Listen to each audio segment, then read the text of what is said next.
जरा के हम भाजपा में ज्वाइन करौनी उहे रुपया पैसा के दम पर हमारा टिकट कटवा दिलस। कल के विक्रम भाई आप रघुनाथपुर ज्वाइन करिए, रघुनाथपुर आप लड़िएगा जी। आप लड़िएगा, जीतिएगा तो विधानसभा में बोलिएगा, कोई बोलने वाला नहीं है जी। चलिए प्रणाम बा सब लोग के। हमी के पहुँच गई बानी सन रघुनाथपुर विधानसभा क्षेत्र से। पूर्व विधायक यानी कि विक्रम कुंवर जी के लगे हमी के मौजूद बानी सन। यहाँ से बहुत कुछ बातचीत हो या यहाँ से बहुत कुछ हमी के राजनीति के विषय में जाने के भी प्रयास कल जाए। सबसे पहले स्वागत बा हमारे चैनल में। रघुआ चैनल के माध्यम से आम जनता के रघुआ लोगन के भी स्वागत बा। ये रघुनाथपुर विधानसभा क्षेत्र से पारी जो मन बना ले बनी लड़े के हम मन नहीं बनौले, पार्टी के निर्देश हुई तो चुनाव लड़ो जी। माने अभी पूरा खुलासा नहीं खेब खुलासा हो गई बा, लेकिन बिना पार्टी के कॉले हम थोड़े घूमता नहीं जी। माने पार्टी ऊपर से आदेश देले बाकी रहुआ जाई क्षेत्र में भ्रमण कर। हाँ जी। अच्छा ये बात बताई सबसे पहले कि 2015 में 10 में तो रहुआ जीता रहनी, 15 में रहुआ ना आ पैनी, 20 में ना आनी, का रीजन रहे? 15 में हम भाजपा में रहनी, जी। जरा के हम भाजपा में ज्वाइन करौनी जी। उहे रुपया पैसा के दम पर हमारा टिकट कटवा दिलस। जेकरा करवे ज्वाइन करनी उहे कटवा दल। हाँ, और उस समय के सांसद रहले जी। वो मिल करके जी। हमारा टिकट कर। तो 15 में हम जदयू ज्वाइन कर लेनी, जदयू ज्वाइन कर लेनी, जी। जदयू ज्वाइन कर लेनी तो हमरा से नीतीश जी कहले कि विक्रम जी आप चुनाव मत लड़िए, जी। हम नहीं लड़ेंगे, जी। हम छोड़ देनी। जी 15 में हो गई। फिर 20 में 20 में यही बीच जी। जदयू में 3-4 वर्ष हमरा के कुछ ना बनावल जी। तो हमरा पर साहबुद्दीन उस समय जिंदा रहले वो और लालू यादव प्रेशर दे करके जी। आरजेडी में ज्वाइन करा लिहलो और कहलो कि विक्रम भाई साहबुद्दीन कहले कि विक्रम भाई आप रघुनाथपुर ज्वाइन करिए, रघुनाथपुर आप लड़िएगा, जी।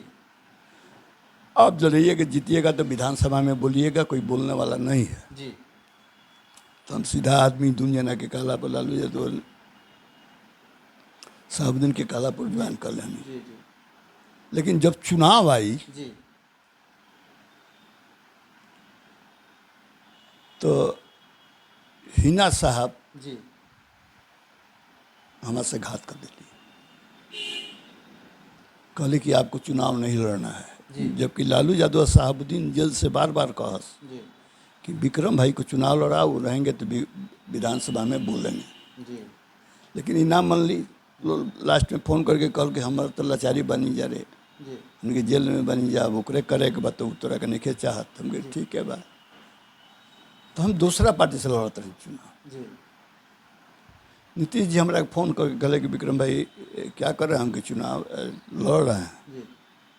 कहले कि आप चुनाव मत लड़िए, आप हमारे पार्टी में आ जाइए, जी। आपके हम शुभचिंतक हैं, मित्र हैं, आंदोलन के आप साथी हैं, आ जाइए। तो हम चुनाव लड़ल छोड़ देनी और नीतीश जी के उम्मीदवार के मदद करनी, आज जदयू ज्वाइन कर लेनी। वही बेरा देखे के मिलता कि हिना साहब के पुत्र यानी कि ओसामा साहब भी दावा ठोकतानी, आ खान ब्रदर्स रईस खान भी वहाँ के दावा ठोक रहा बानी रघुनाथपुर से, आ मनोज सिंह भी ठोक रहा बानी। तो कहाँ ये त्रिकोणीय लड़ाई हो रहा बा? देखिए अब टिकट केकरा मिली जी, अभी आगे के समय बताई, समय बताई। और केहू राजनीति में वो क्षेत्र से हम वहाँ से 3-3 बार विधायक रहल बने। जी। जी। आज भी वहाँ के जनसंपर्क में, हम जनता से जनसंपर्क में बनी। आज भी हम जिला में जनता के आवाज़ उठावत रहनी। जी। जी। जी।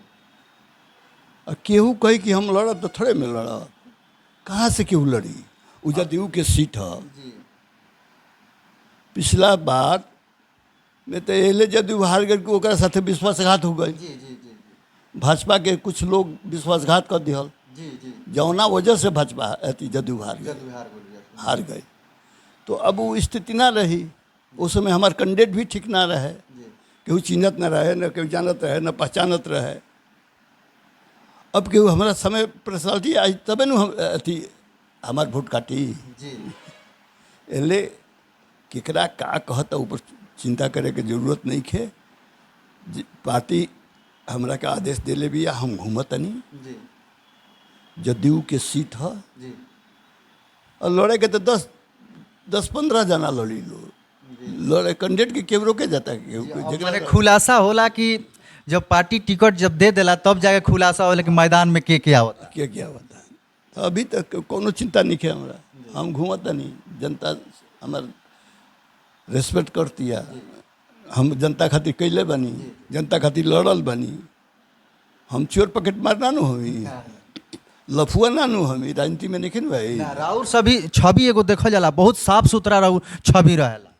हम कहीं एमएलए एमपी के नाम पर लूट खसोट के कहीं घर द्वार व्यवस्था नहीं कैले तो इसलिए हम कोनो चिंता नहीं है, हमारा चुनाव लड़े के बाद लड़ राउर